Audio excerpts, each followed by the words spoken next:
अब हम चलते हैं अगले पायदान पर। इस घटनाक्रम के ये जानने के बाद कि चंगेज़ खान की सफलता के क्या कारण थे या मंगोलियाई सफलता के क्या कारण थे चीन के खिलाफ, ख्वारिज़म शाह के खिलाफ आदि आदि। सफलता के कारणों को जानने के बाद अब हम जाने पोस्ट चंगेज़ खान के काल के बारे में कि चंगेज़ खान के बाद क्या होता है।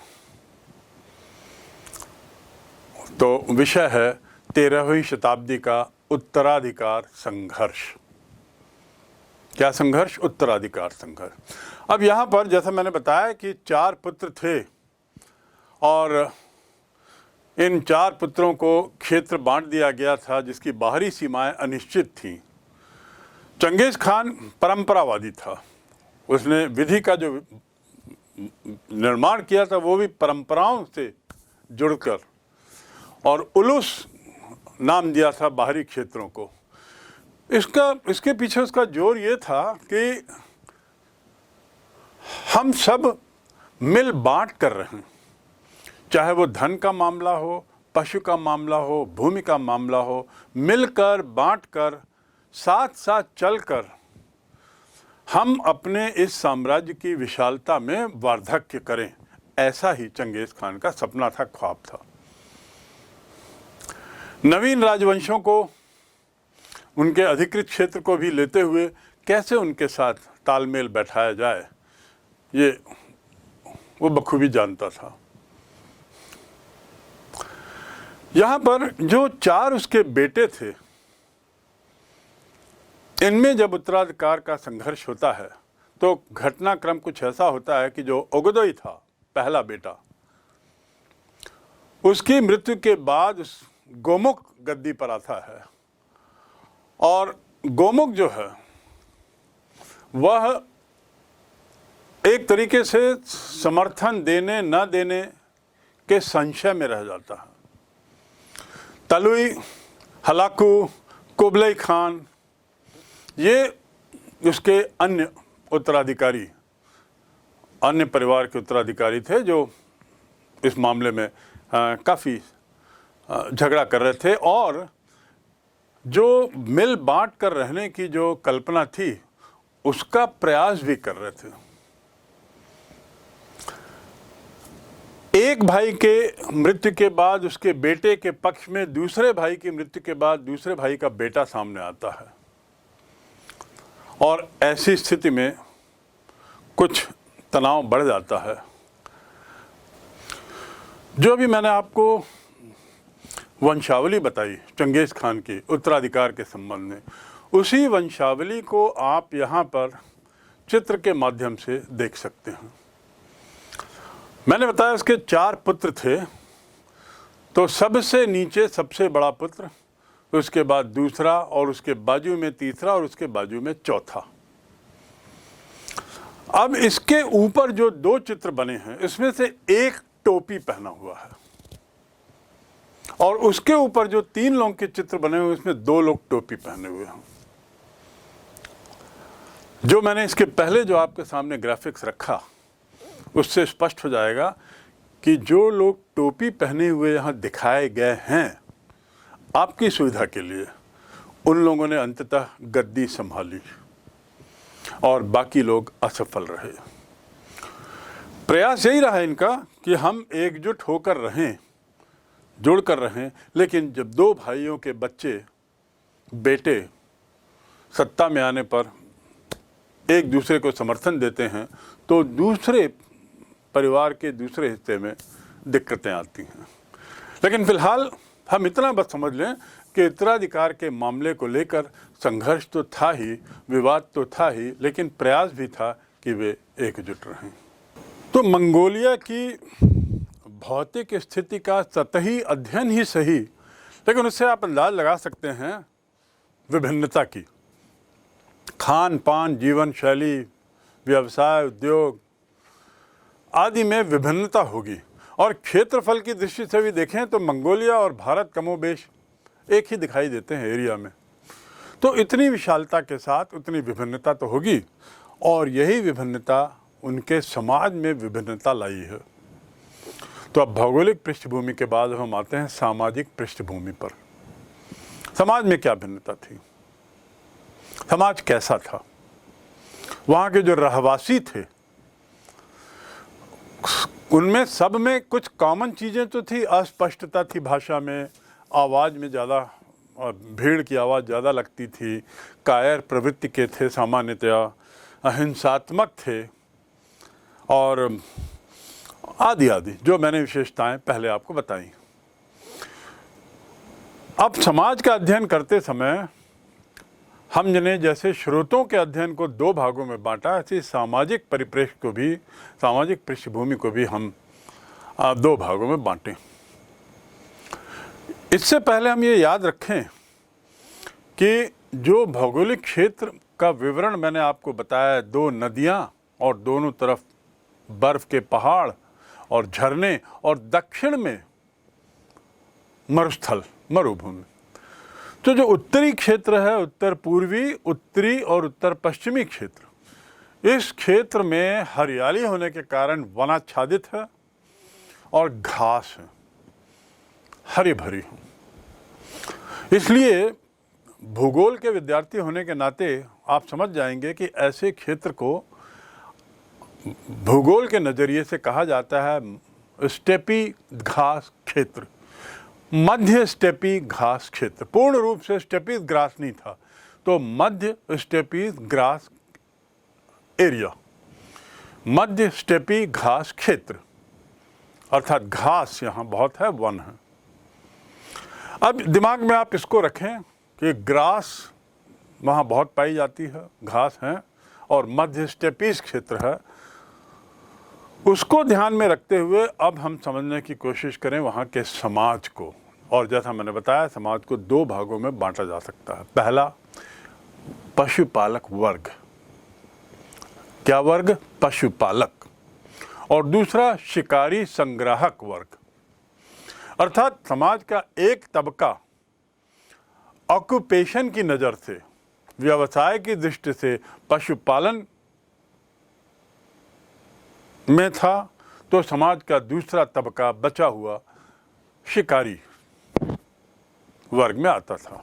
इस प्रकार समाज दो भागों में बटा था ऑक्यूपेशन, आर्थिक दृष्टि से, एक पशुपालक वर्ग और एक शिकारी संग्राहक वर्ग। ये संग्राहक शब्द क्यों आया है? इसलिए क्योंकि ये शिकारी लोग जो थे, ये शिकार करके अपने जीवन यापन करते थे। और शिकार करते समय क्या करते थे? खाल वगैरह आदि इकट्ठी करते थे, जो उनको शीत में काम आता था, अपने को ठंड से बचाने के लिए।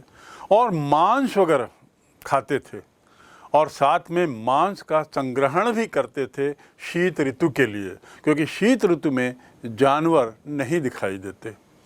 उस एक्सट्रीम ठंड में जब बर्फीली चादरें बिछी होती हैं, जानवर लुप्त हो जाते हैं, तो उस समय के लिए वो भोजन संग्रहण करके रखते हैं। उस समय के लिए वे खाल इकट्ठी करके रखते हैं, और खाल का व्यापार भी करते थे। वो व्यापार के संदर्भ में हम आगे खाल के बारे में पढ़ेंगे। फिलहाल ये जान लें कि चूंकि वो शीत की व्यवस्था के लिए संग्रहण करते थे मांस का, इसीलिए शिकारी संग्राहक वर्ग कहलाया। और एक पशुपालक वर्ग। पशुपालक वर्ग क्यों हुआ? क्योंकि वो पशुपालन करता था, और पशुपालन इसलिए संभव था क्योंकि ग्रास थी। तो पशुपालन किया ग्रास की उपलब्धता के कारण। अब कौन से पशु का पालन करते थे, कौन से पशुओं को पालते थे? तो सबसे महत्वपूर्ण जो है वो है घोड़े। जब हम भारत के प्रारंभिक इतिहास की बात करते हैं, सिंधु घाटी की सभ्यता, तो आपको याद होगा कि सिंधु घाटी की सभ्यता में जहाँ सब जानवर पाए गए, वहाँ घोड़ा एक भी नहीं मिला। यानी सिंधु घाटी के लोग घोड़ा जानवर से पूरी तरह अनभिज्ञ थे। उल्टे यहाँ मंगोलिया में घोड़ों का पालन किया जाता था, घोड़े पाले जाते थे, उनका मुख्य व्यवसाय था, मुख्य जानवर था घोड़ा। क्योंकि घोड़े को परिवहन के रूप में उपयोग करते थे, घुमंतु प्रवृत्ति के थे। तो उनके जो जानवर थे वो ज़्यादा ऐसे थे जिनका उपयोग वो परिवहन के उपयोग में कर सके। तो उसमें आ गया आपका घोड़े और ऊंट। ऊंट की बात करेंगे तो आप चौंकेंगे कि ऊंट कहाँ से आ गए, बर्फीले क्षेत्र हैं और ये क्षेत्र हैं। याद रखें, मैं केवल उत्तर पूर्वी और पश्चिमी क्षेत्र की बात नहीं कर रहा हूँ, मैं पूरे मंगोलिया की बात कर रहा हूँ। सामाजिक पृष्ठभूमि की जब बात कर रहा हूँ तो पूरे समाज की बात कर रहा हूँ, किसी एक क्षेत्र के समाज की नहीं। उस समाज में वो एरिया भी आता है, वहाँ के लोग भी आते हैं जो गोबी मरुस्थल के किनारे किनारे थे। तो मरुस्थलीय क्षेत्र से प्रभावित जो लोग थे वो लोग ऊँट का पालन करते थे, ऊँट पालते थे, और इसके अलावा भेड़ बकरी, जिससे उनको ऊल मिल जाता था, दूध मिल जाता था, आदि आदि। तो इस प्रकार ये पशुपालक वर्ग, मुख्य जानवर घोड़ा, ये याद रखेंगे। और पशुपालन मूलतः घुमंतु प्रवृत्ति के कारण जो उन्हें परिवहन के काम आए। ये तो हो गया पशुपालक वर्ग। दूसरा था शिकारी वर्ग, जिसे मैंने संग्राहक कहा। ये मूलतः रहते थे उन्हीं उत्तरी क्षेत्र में जहाँ वो दोनों नदियाँ हैं, ओनोन नदी और रगोन नदी, और उसके बाद बर्फीली पहाड़ियों का क्षेत्र है। ये पूरा क्षेत्र वनाच्छादित था। इस वनाच्छादित क्षेत्र में, वनों के अंदर, ये शिकारी वर्ग के लोग रहते थे। इस क्षेत्र को हम साइबेरियाई क्षेत्र भी बोलते हैं। साइबेरियाई क्षेत्र, ये साइबेरिया का क्षेत्र कहलाता है। अत्यधिक ठंडा क्षेत्र, पूरे वर्ष भर यहाँ पे ठंड रहती, कड़कड़ाकी ठंड रहती है। यहाँ के लोग वनों में रहते थे और शिकारी प्रवृत्ति के थे, शिकार करते थे इनका। और शिकार क्यों करते थे, मैंने बताया, खाल के लिए, जिसका वो व्यापार भी करते थे, और मांस के लिए, जिसको वो साल भर खाते थे, और ठंड के लिए पर्याप्त मांस की व्यवस्था करके रखते थे, क्योंकि ठंड के समय जानवर दिखाई नहीं देते। अब हम आते हैं राजनीतिक संगठन की ओर। ये राजनीतिक पृष्ठभूमि के मायने ये ना समझें जैसा वर्तमान में हम राजनीतिक शब्द को लेते हैं। राजनीतिक संगठन का अर्थ था कि ये लोग किस तरीके से ऑर्गेनाइज थे, किस तरीके से एक दूसरे से बंधे हुए थे। परिवार जैसा एक बंधन है ना, माँ बाप, बेटे बेटी, दादा दादी, नाना नानी, ये एक बंधन है, सामाजिक बंधन।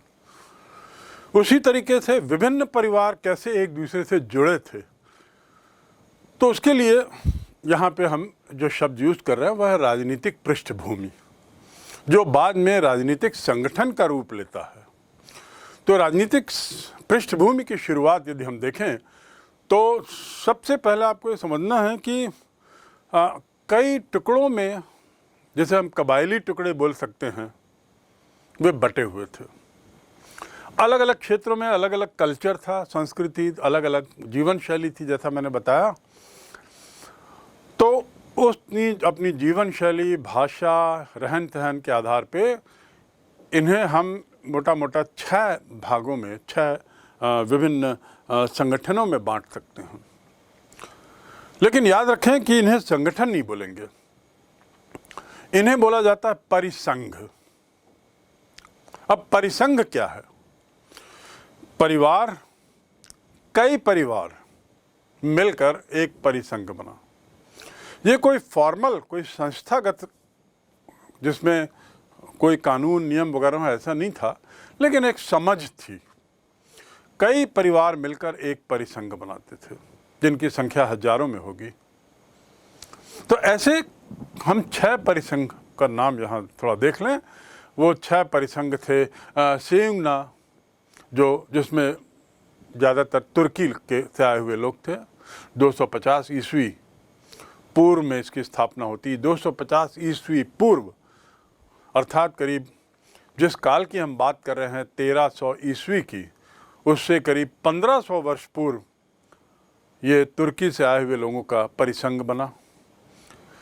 या उदय हुआ। दूसरा था मंगोल लोगों का ही, जुआन करीब 400 ईस्वी में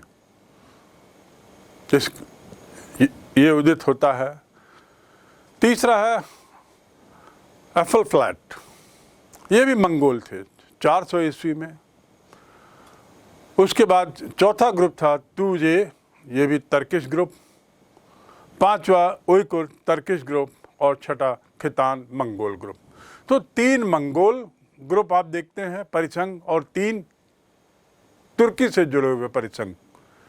और इसमें सबसे पुराना जो था वो था खितान मंगोल परिसंघ, जिसकी स्थापना लगभग 1300 से 1000 वर्ष पूर्व हो गई थी, 940 ईस्वी में।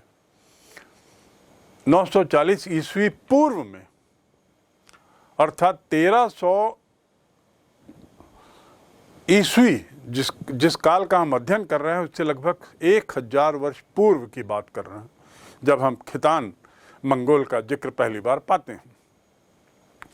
ये जो 6 परिसंघ थे, ये शुरुआत जैसा मैंने बताया परिवार, फिर उसके बाद कुछ परिवार, फिर वो कुछ परिवार जुड़ के और बड़े परिवार, और उसमें 3 गुट ऐसे बने जो टर्किश ओरिजिन के थे जिसमें ज़्यादा लोग, और 3 गुट ऐसे थे जिसमें मंगोल ओरिजिन के लोग थे। इन सभी परिसंघों में कुछ कॉमन चीज़ थी, और वो था संसाधनों की कमी। इन सब के पास कोई संसाधन नहीं थे, क्योंकि खेती बाड़ी होती नहीं थी, कोई विशेष जीवन शैली में पशुपालन और शिकार ही था। आर्थिक जो जीवन इनका था वो उसी पे केंद्रित था, और मरुभूमि और इतने ठंडे क्षेत्र में संसाधन के नाम से इनके पास कमी ही थी, खाद्यान्न की कमी ही थी, किसी तरह के उपकरण की कमी ही थी। उपकरण से तात्पर्य है लोहा या हथियार वगैरह, औजार। तो कुल मिला के इनका जीवन बड़ा संघर्षमयी था, और उसका कारण था वहाँ की भौगोलिक स्थिति, वहाँ का मौसम, पहाड़ियाँ, नदियाँ, ठंडी नदियाँ, साइबेरियाई क्षेत्र और मरुभूमि क्षेत्र। तो इन सब के कारण 1300 ईस्वी में, यानी आज से लगभग 800-900 वर्ष पूर्व, ये तबके संसाधनों, खाद्यान्नों और उपकरणों की कमी से गुजर रहे थे। आप कल्पना करते जाइए, इनके पास कुछ भी नहीं था। अब खाद्यान्न नहीं है तो क्या होगा? चोरी चपाटी होगी, लड़ाई झगड़े होंगे, ये तो आप सोच सकते हैं। संसाधन नहीं है तो क्या होगा? उसके जुगाड़ के लिए सब तरह के साम दाम दंड भेद अपनाए जाएंगे। किसी तरह के उपकरण नहीं है तो क्या होगा? कुछ भी व्यवस्था करके संसाधन और खाद्यान्न की व्यवस्था की जाएगी। तो एक आपको इसमें हिंट मिल गया होगा कि मतलब झगड़े हुए होंगे, झगड़े होते रहे होंगे, और यही सच है। अब संसाधनों की कमी थी तो शिकारी वर्ग खालों का व्यापार करता था, और व्यापार करके वो अपने संसाधनों का जुगाड़ करता था, व्यवस्था करता था, अपने लिए जीवन यापन को थोड़ा सा बेहतर बनाने के लिए किसका व्यापार करता था? मांस का भी करता था। जो अतिरिक्त मांस उसने इकट्ठा किया होगा, अतिरिक्त खालें जो उसने इकट्ठी की होंगी, उसका व्यापार वो देता था, और उसकी एवज में वो अपने लिए संसाधन कुछ इकट्ठे करता था, चाहे वो उपकरण के रूप में हो, चाहे खाद्यान्न के रूप में हो। तो इस प्रकार व्यापार शुरू होता है जरूरत के कारण। और ये व्यापार किनसे होता था? उन 6 कबीलों के बीच में नहीं, 6 परिसंघों के बीच में नहीं, ये दक्षिण में जो चीन के लोग थे उनके साथ होता था, चीन के स्थायी निवासियों के साथ होता था। ये चीन के स्थायी निवासी खालों के शौकीन थे, उसकी जरूरत होती थी इनको, आदि आदि। तो इस प्रकार उस समय जो व्यापार होता था वो कोई मुद्रा के आधार पे नहीं था, बल्कि बार्टर सिस्टम था, विनिमय, सामान के बदले सामान वाला व्यापार था। और ये व्यापार क्यों हो रहा था? क्योंकि ये सब कमी थी, जीवन यापन के लिए जो मूल सामान चाहिए उसकी कमी थी, जिसने इन्हें विवश किया बाहर झांकने के लिए। और वो बाहरी लोग कौन थे जिनकी मदद से इन्होंने व्यापार अपना प्रारंभ किया? चीनी लोग थे। हम बात कर रहे हैं राजनीतिक संगठन के बिल्कुल प्रारंभिक दौर की, यानी मंगोल इतिहास के प्रारंभिक काल की बात कर रहे हैं।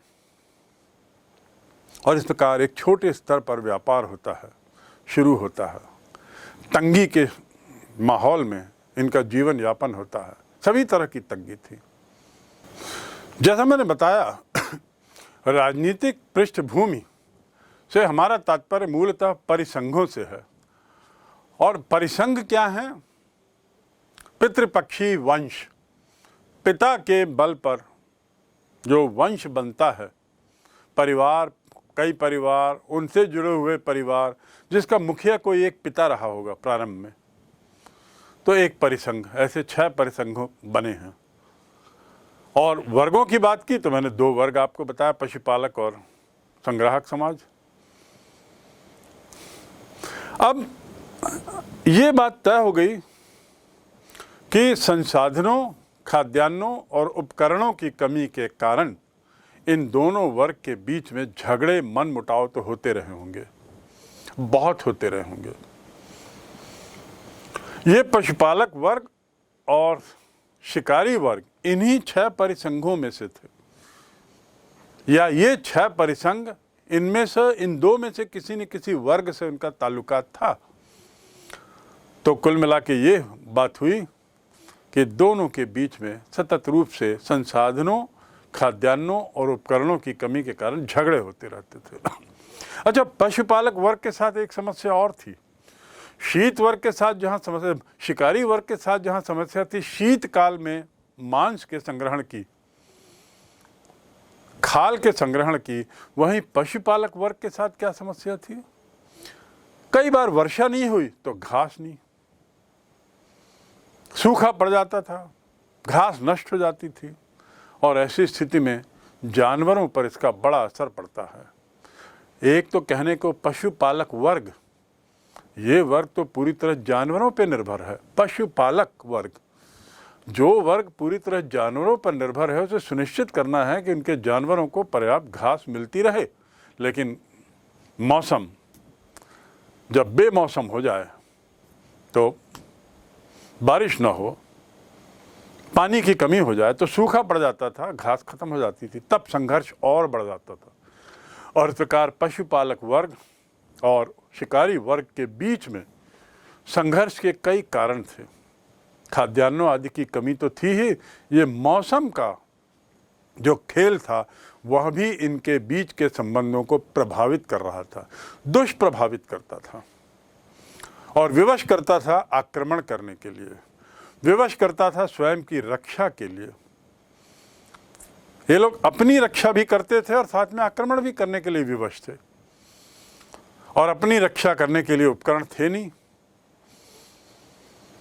आक्रमण करने के लिए उपकरण थे नहीं,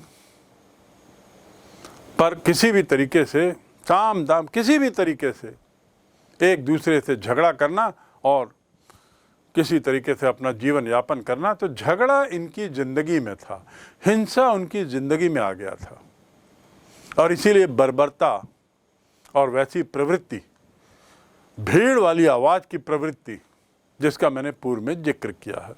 तो अब आप समझ गए हैं राजनीतिक पृष्ठभूमि की का प्रारंभिक दौर कि कैसे 2 वर्ग एक दूसरे से टकराते हैं और कैसे इनमें झगड़े की प्रवृत्ति पनपती है और हिंसात्मक रूप लेती चली जाती है। कैसे इनका संबंध चीन से होता है। और जब चीन के साथ ये लोग व्यापार करते हैं ना, तो एक समय वो भी आता है जब चीन पे भी ये लोग हमला करने लगते हैं, चीन से भी झगड़ा करने लगते हैं, चीन के स्थायी निवासियों से झगड़ा करने लगते हैं। क्योंकि इनकी व्यवस्था थी कि कहीं ना कहीं से संसाधन मिले, खाद्यान्न मिले और उपकरण मिले, ये व्यवस्था इनको जब तक चीनियों की ओर भी भेज देती थी और उन पर हमला कर बैठते थे। इसीलिए मंगोलियों के इन विभिन्न परिसंघों के बार बार हमले के परिणाम स्वरूप ही चीन के एक राजा ने चीन की दीवार खड़ी कर दी। आपने चुना होगा प्रसिद्ध चाइना वॉल, दुनिया की सबसे बड़ी दीवार, लंबी दीवार। उतने बीहड़ क्षेत्र में चीन की दीवार देखिए कैसी दिखती है, और इसकी लंबाई चौड़ाई देखिए। आंकड़े बताएंगे आप, उस जमाने में आज से 800-900 वर्ष पूर्व, जब वैज्ञानिक दृष्टि से हम उतने संपन्न नहीं थे, किस प्रकार ये सारी व्यवस्था की गई कि इतनी लंबी दीवार खींच दी जाए। और फिर इतनी लंबी दीवार खींचने की जरूरत तभी पड़ी होगी जब वास्तव में इन कबायलियों, परिसंघों के सदस्यों के सतत आक्रमण से चीनी लोग परेशान हो गए होंगे, तभी तो इतना बड़ा काम, जोखिम भरा काम किया गया। तो आप कल्पना कर सकते हैं कि मंगोलियाई या ये परिसंघ के लोग कितने बर्बर थे, कितने हिंसात्मक थे कि चीन के राजा ने एक दिन विवश होकर निर्णय लिया कि एक लंबी दीवार तान दी जाए। और यही चीन की दीवार के बनने की पृष्ठभूमि है। चंगेज खान ने जहां विधि संहिता और कुरिलताई की मदद से अपनी स्थिति बहुत मजबूत की, वहीं उसने ये भी सुनिश्चित किया कि उसका वंश ही नेतृत्व संभालता रहे। 1219-1221, 1206 में तो स्वयं चंगेज खान बना, लेकिन उसके बाद उसने विजित क्षेत्रों पर एक तरीके से अपना पारिवारिक कब्जा बढ़ाना शुरू किया और पुत्र जलालुद्दीन मंगबरनी को अफगानिस्तान का हिस्सा दिया। उसके अलावा जो अन्य विजित क्षेत्र थे, जिसमें बुखारा, बल्ख, मार्च, हेरात, ये सब क्षेत्रों में अपनी पकड़ मजबूत की। 1226 में चंगेज खान की मृत्यु होती है और तब तक ये पूरा क्षेत्र उसके पुत्रों के बीच में विभाजित हो जाता है। 1206 का वर्ष वही वर्ष है जिसका मैंने पूर्व में जिक्र किया, जब भारत में इल्तुतमिश गद्दी पर बैठता है। 1226 में भारतीय सल्तनत आती, 1206 में तो कुतुबुद्दीन ऐबक, और अब यहाँ पर इल्तुतमिश गद्दी। और इल्तुतमिश ने किस प्रकार बहुत सोच समझ के सुनिश्चित किया कि मंगोलियाई हमला भारत में ना हो, उसके लिए उसने जिस तरीके से डिप्लोमेटिक तरीका अख्तियार किया वह भी काबिल तारीफ है, जिसके बारे में पहले बोला जा चुका है। और इस प्रकार चंगेज खान के उस भयावह हमले, नरसंहार, हत्याओं का दौर, विध्वंस का दौर, उससे इल्तुतमिश ने भारत को बचा लिया और चंगेज खान की फौज वापस लौट जाती है। यद्यपि वापस लौटने का मार्ग चंगेज खान प्रारंभ में थोड़ा बदलना चाहता था, लेकिन अंततः वह सुनिश्चित करता है कि वह उसी मार्ग से वापस जाए जिस मार्ग से आया था, और उस दौरान वो कई क्षेत्रों को विजित करता है जिसका मैंने अभी नाम लिया। ये जो नाम लिए बुखारा आदि के क्षेत्र, ये तो वापसी के दौर में उसने जीते, लेकिन चंगेज खान की जो मंशा चीन को पाने की थी, चीन पर विजय करने की थी, उसको तो उसने निश्चित रूप से कब्जा उसमें जमाया। चीन विभाजित था 3 भागों में। तिब्बती मूल के सीसिया लोगों का शासन उत्तर चीन प्रांत में था। उत्तरी चीन प्रांत का शासन पेकिंग से जरचिम लोग चलाते थे, जो चीनी राजवंश के अधीन था। उस समय दक्षिण चीन में शुंग राजवंश का शासन था और 1909 में सीसिया को हराया चंगेज खान ने। फिर महान दीवार पार करते हुए, ग्रेट वॉल ऑफ चाइना को पार करते हुए 1215 में काफ़ी लूटपाट किया, पेकिंग में तबाही मचाई। और मंगोल और चीन ये आपस में लड़ाई में 1234 तक उलझे रहे।